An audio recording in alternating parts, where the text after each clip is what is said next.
All right, hi there, guys. Um, so I just wanted to film a short video, just with regards to expectations. So this has been really interesting, working with this idea of expectations in my life, and I thought I'd share some insights, um, just with regards to how they affect someone. Um, I feel like I put it in this way that you know, I feel like when we hear the word expectation for the first time, or not for the first time, but when we hear it casually and haven't really given it much thought, I feel like the word expectation is almost like walking down the street and you see a coin on the floor and you're like, no, expectations. Like you're like, yeah, something is probably has a very simple definition and that's about it, and you just keep on walking. You know, you don't even bother to pick it up. Um, so when in reality, at least for me, my experience has been same thing, walking down the street, expectations, and then thinking it's just a coin on the floor, but then you zoom out and it's actually you're on a giant coin. You know what I mean? Um, so expectations.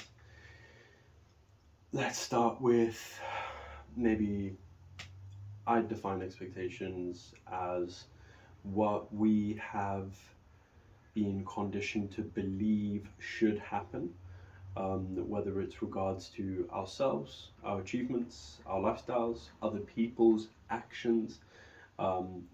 Oftentimes, if someone upsets you, it's likely because you're holding them to an expectation that you hold yourself to, and then they're acting differently, and you're like, why aren't you doing what I expect you to do?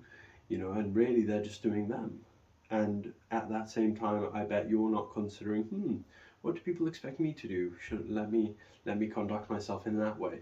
Obviously, no one is here to act the way that you want them to act. That's never going to happen, ever, unless it's just coincidental that they're acting in a way that you expected. And then you're like, yes, things are right in the world. My worldview and my experiences are aligning, which I think is pretty much the core idea here. Is expectations come from a worldview, and frustrations and complaints arise when reality isn't aligning with the view of the world that you have, right? I remember a long time ago, I I felt I had this thought, and it gave me such relief that you know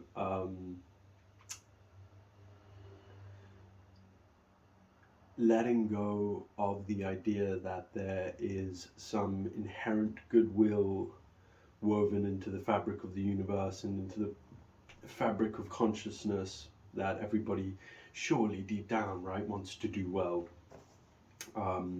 Rubbish, load of rubbish.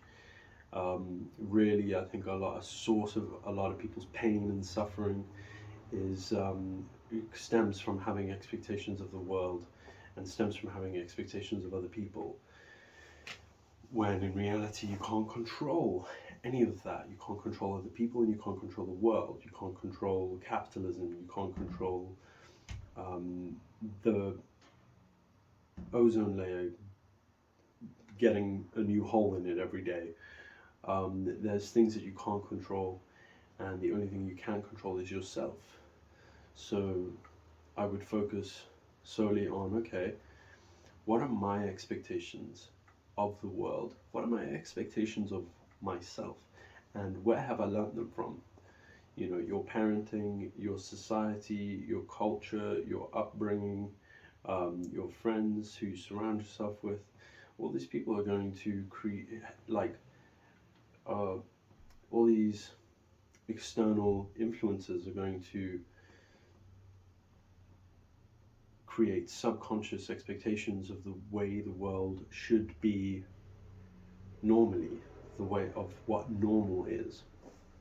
Um, if you grow up in a healthy family, It's normal to be healthy. If you grow up in a fat family, it's normal to be fat. You often see fat parents and then fat little kids, or like